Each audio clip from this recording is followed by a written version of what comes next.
Hi, I'm Rachel with Cedar Doodles, and welcome back to the channel. Today we're hanging out with Fletcher, and we're working on one of the most important skills you can teach a puppy: how to be calm in the middle of exciting, distracting, and unfamiliar situations. Before we get started, take a look at him. He's tethered, but he's not pulling, barking, lunging, or trying to get to everyone around him. If you want to know how that happens, stick around. We're going to cover this in the end of this video.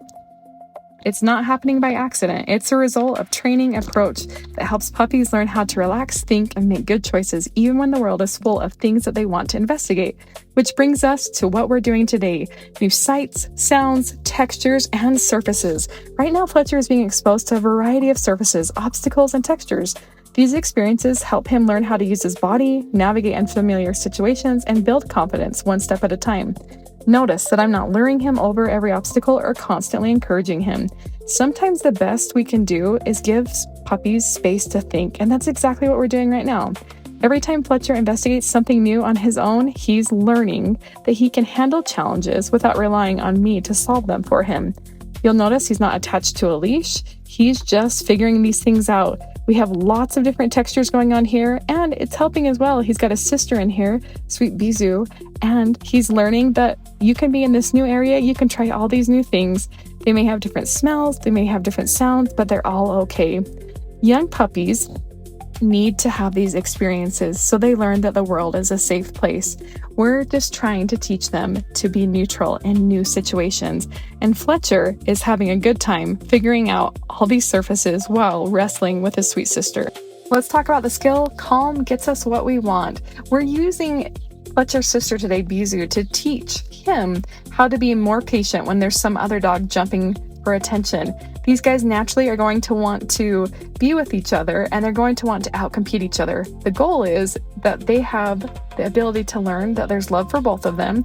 They both can be rewarded, and they both can sit here and I can pet both of them without one of them jumping up into my lap. So what I'm going to do is I'm going to reward them when they are low. So they can lay down and I'll rub their belly, or they can sit and then I will mark their good behavior with yes, and then I will pet them.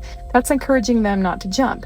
When you see me throw my hands to the side, that means one of them used their teeth on my fingers. I want to teach them that teeth do not go on my hands ever. So then I'm going to go ahead and put my hands back in my lap. I become the most boring person ever if they start jumping on me. The movement can get the reaction, so I become boring. I keep my hands like this in my lap, and then I just stay here in a neutral place. Now, if they come up to me and they lay down on the ground, just like you're seeing Fletcher do, I say yes. I rub his belly, I rub his head. I want to make sure that while I'm teaching this with another puppy, that I'm trying to rub them on their belly or on their chest, because it's reinforcing for them to stay low, not jump up on me. Too often a puppy will jump up on you to try to get your attention, but what we want them to realize is the reward comes when they're sitting. And these guys are doing great with this. You can see how they're just both sitting here. They're both doing the same thing.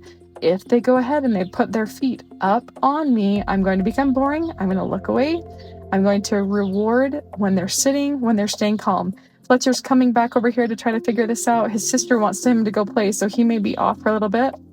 I may need to invite them back so they'll come back and play this. I try to do at least 5 reps with them when I'm working with them so that they learn we're building it and we're not making it too long so that they can't focus. So I'm going to say yes. You can see Bisou's trying to jump all over me. I'm going to stay really calm. I sit here, I stay boring, I ignore them, and then they can come back. And then when he comes back, you can see he's trying to figure out, do I lay down? Am I sitting? Where did I get the reward? And yes, he is such a good boy. He loves to connect. He loves to be rubbed behind his ears, on his back. And so this is such a fun game for him. And I love building the repetitions with him right here with you.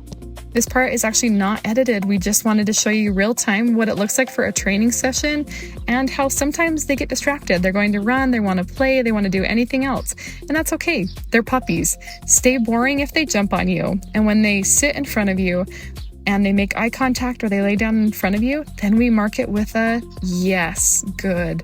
And I'm doing slow strokes, so I'm not building really hyper energy. If they jump up on me, you can also get up on your knees, take your space back, and then sit back down. If they jump again, I'm going to sit up on my knees, take my space back. and I'm going to sit down. When they sit, then I mark it with yes, good. I'm going to slowly pet him and reward this good behavior. He has done such a good job today, and he's a perfect example of how these puppies, even at 10 weeks old, can learn how to have good manners and good behaviors whenever they're with someone. This will help him as he gets older and he has guests over at his house. Whether he's waiting at a vet, he can learn how to be patient with his new people. And the last thing that I'm going to do is I'm waiting for them to come back. They're playing. I'm going to invite them back to what we're doing. I'm going to reward the calm behavior. We're going to check touch tolerance where I put them on their back. I'm going to go ahead and see how he can handle this. He's a little wiggly right now, but I want to see if he'll let me. There we go. Yes. He's relaxed. I'm going to rub his belly. You can see that he wants to, but he also may just want to play with his little sister Bizu. This allows us to check their overall personality, their temperament, and see how willing they are to do something. We're going to go into one of the most underrated parts of dog training and why it's the most important. We start with a cute puppy, one of these slip leads, pull the tab down, and let's get started. Let's talk about tethering for a minute because, like I said, it's one of the most simple tools we use and one of the most powerful. Most puppies spend their day practicing impulsive behavior. They see something interesting and they run to it. They want attention and they jump for it. They want to explore and immediately they are pulled towards it. The more they rehearse those behaviors, the stronger those habits become. Tethering helps us slow everything down. Instead of allowing Fletcher to make endless impulsive choices, the leash creates a small amount of healthy frustration. He can't immediately access everything he wants, and that's exactly where the learning begins. As he experiences that frustration, he has a choice. He can pull, bark, fuss, and become more excited, or he can pause, relax, and work through it. When he chooses calm behavior, that's when we reward him with movement, attention, affection, or access to whatever he is interested in. What we're really teaching isn't leash skills. We're teaching emotional regulation and confidence. We're teaching Fletcher that excitement doesn't solve problems, but calmness does. And carries over into every part of life. It helps with crate training, greeting guests, waiting at the vet, walking on a leash, settling in the house, and even learning to relax when life doesn't go the way he wants. For a young puppy, these moments may seem small, but they're helping build patience, resilience, and self-control. Skills that will benefit him long after puppyhood is over. And that's why you'll see tethering show up so often in our program. We're not just raising obedient dogs, we're raising dogs that can think, cope, and stay connected to their people when they're excited. Look at this sweet boy. He's figured out bed is soft. He wants to know what I'm doing. He's relaxed in a position. He's just trying to see what is going on. Perfect example. You can see switch from to play like he was earlier to thinking. When I see that energy switch, I'm going to go over and say, yes, good. We're going to finish up our training session today with showing you what we work on each week. We're going to use a Kong toy. It's got a little bit of cheese in it. I say yes. Now I rotate these treats so he knows that every time he is in the crate, he gets some kind of treat.